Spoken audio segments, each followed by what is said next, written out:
बाद में पुलिस की कोई हत्यारा ऐसा सामने ना आ जाए जिससे सरकार की बड़ी बदनामी हो जाए। रोजाना रोजाना इस किस्म के हालात है। जो मिट्टी में मिलाने की बात करता है तो पुलिस वाले आगे से ये कहते हैं हमारे हाथ खड़े हैं, हम कुछ नहीं कर सकते। आपके साथ लगता हुआ भिवानी जिला है, वहां की एक लड़की जो है मनीषा नाम की टीचर जो थी, किस तरह से उस लड़की का अपहरण हुआ, स्कूल से निकलने के बाद उसकी फोटो दिखाई जाती है।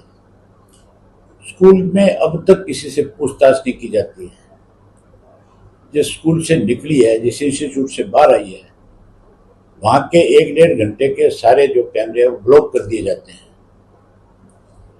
तो इससे बड़ी साजिश और क्या करेंगे। फिर पहले तो उसको हत्या कहा जाता है, बाद में पुलिस की कोई हत्यारा ऐसा सामने ना आ जाए जिससे सरकार की बड़ी बदनामी हो जाए, तो फिर उसको आत्महत्या का रूप देने की कोशिश की जाती है। मुख्यमंत्री बयान तो बहुत बड़े बड़े देता है,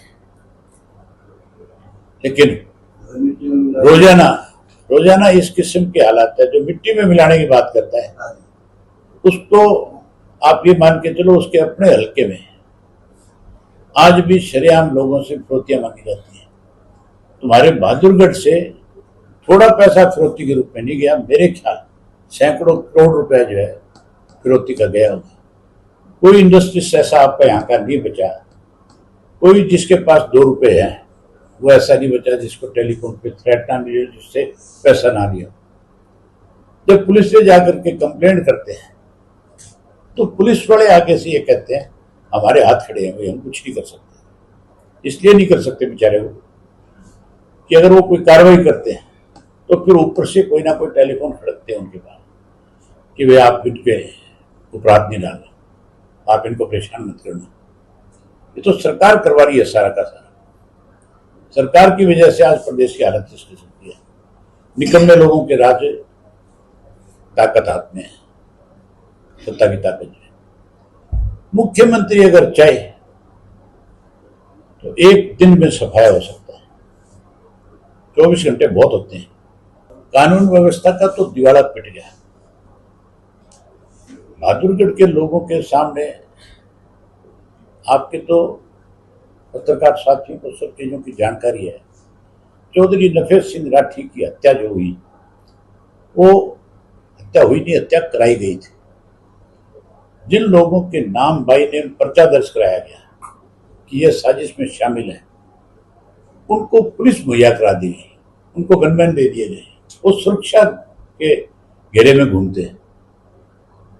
और जो मरने वाले हैं उनको आज भी धमकियां मिलती है, आज भी उनकी कोई बात पे ध्यान नहीं दे रहा। बड़ी बात यह है कि आज तक चौधरी नफेस सिंह राठी के हत्यारे पकड़े नहीं गए। इससे ज्यादा बड़ी शर्मिंदगी की बात कोई हो सकती है। नेशनल लोकदल पार्टी की सरकार का जिस दिन ये जिक्र होगा कि गठन होगा, उसी दिन बदमाश चले जाएंगे, एक भी नजर नहीं आएगा। और कोई रह जाएगा तो शमशान घाट जाएगा।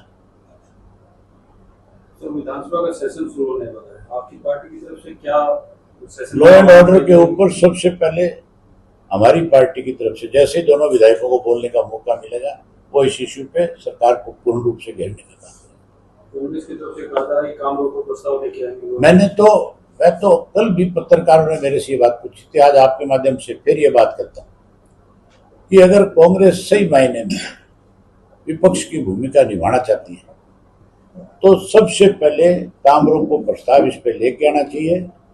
और काम रोको प्रस्ताव नहीं, उसके लिए समय सीमा तय करवानी चाहिए कि कम से कम एक दिन, पूरा दिन इस पे डिबेट हो। होता क्या है, काम रोको प्रस्ताव तो आ जाता है, स्पीकर 2 घंटे का टाइम फिक्स कर देता है। 2 घंटे में तो एक आदमी भी नहीं बोल पाता, अपनी बात पूरी नहीं कह सकता। इस पे कम से कम भी ये जो हाउस बुलाया गया है, ये क्लिप अप होती है, सिर्फ 2 दिन का हाउस है। पहले दिन तो मॉर्चरी होगी और उसके बाद जो हाउस अर्जन हो जाएगा। अगले 2 दिन है, फिर उसमें भी आधा दिन बाद में हाउस बैठेगा, 6 बजे शाम को समाप्त हो जाएगा। अगले दिन भी वही हाल है, जिसमें बिल भी आ जाएंगे, जिसमें क्वेश्चन आवर भी आ जाता है, जिसमें कॉलिंग भी आ जाता है। तो एमएलए चर्चा कब करेंगे, बात कब करेंगे। इसलिए हाउस को लंबा चलाना चाहिए और उसके साथ साथ काम रोको प्रस्ताव इस पे आना चाहिए और इस पे काम रोको प्रस्ताव के ऊपर पूरा दिन डिबेट होनी चाहिए। बिल्कुल, हम तो डिमांड करते हैं इस बात की। हरियाणा में अगर कोई हमारा पानी रोकता है तो उस पानी रोकने के ऊपर कांग्रेस के लोग चुप्पी साध जाते हैं। जब हमारे 9,000 क्यूसेक से 3,000 क्यूसेक पानी कर दिया गया था तो केवल इंडियन नेशनल लोकल पार्टी ने लड़ी थी। सरकार भी हाथ पे हाथ धर के बैठ गई थी और जो अपने आप को अपोजिशन में मानते हैं वो तो कहीं नजर ही नहीं आए बेचारे। बिजली के रेट बढ़े तो हमने वो लड़ाई लड़ी, यूनिवर्सिटी में बच्चों के साथ अन्याय हुआ तो हमने जाकर के उनकी लड़ाई लड़ी।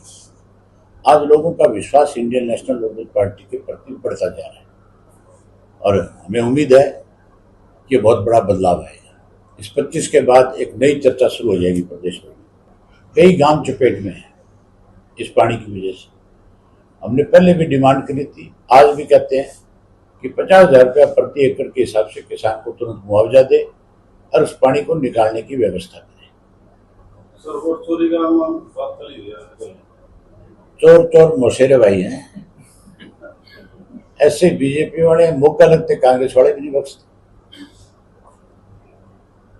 एक ओपीएस की डिमांड बहुत डिमांड है। हाँ जी, तो क्या आपकी सरकार आने के बाद आप हरियाणा में मांग करेंगे? हमने हमारे मैनिफेस्टो में थी और आगे जो मैनिफेस्टो आएगा उसमें भी आएगी।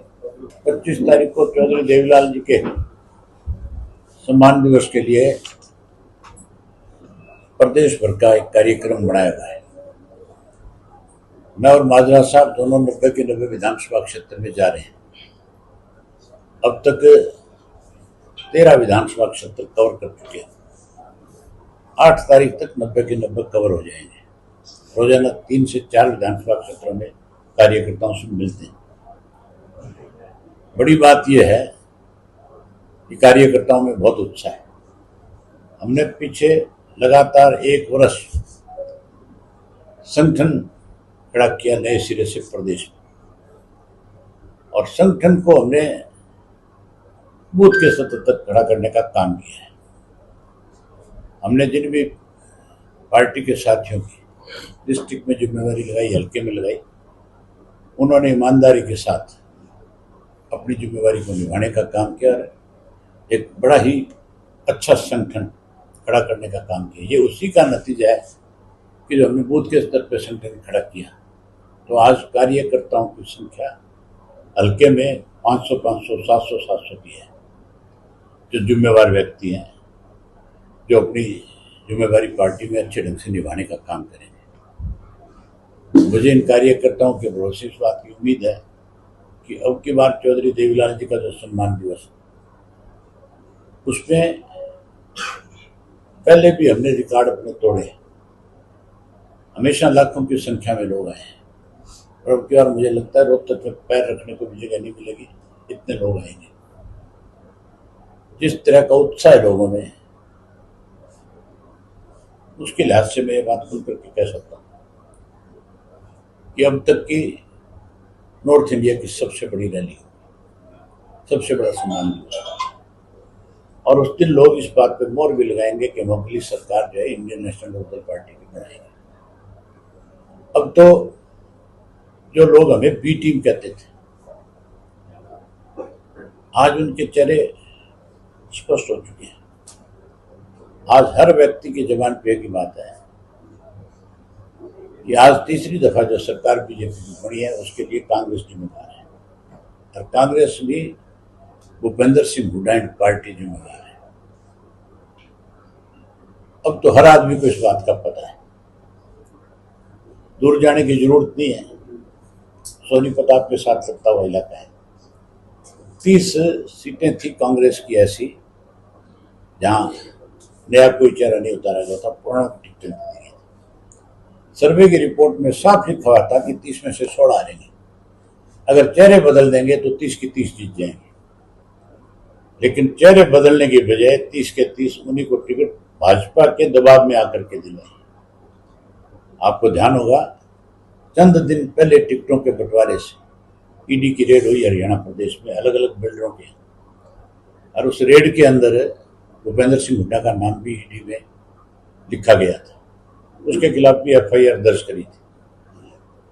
उसी दिन भाजपा के नेताओं के पास चला गया और जाके कहा कि मुझे बताओ मैं आपकी क्या मदद कर सकता हूं। उन्होंने कहा कि 30 टिकटें बंटवा पहले, और जब वो 30 टिकटें बांट दी गई उसी दिन भाजपा ने कह दिया कि अब हमारी सरकार बनने से कोई रोक नहीं सकता। ये आपके साथ लगता हुआ सोनीपत है। सोनीपत में 4 सीट इसी वजह से हारे कि वहां ऐसे लोगों को टिकटें दे दी जो किसी कीमत पे जीत ही नहीं सकते थे, लोगों की आंख में करकरी थी उनके लिए। और एक ऐसी सीट थी राय की जहां जीतने वाले कैंडिडेट को टिकट नहीं दी, एक ऐसे को टिकट दे दी, टिकट देने के बाद उसके लिए वोट मांगने भी नहीं गए बाप बेटा दोनों एक दिन भी, राय की सीट के ऊपर। तो अब तो हर आदमी को इस बात का पता है कि कौन जिम्मेवार है इस बात।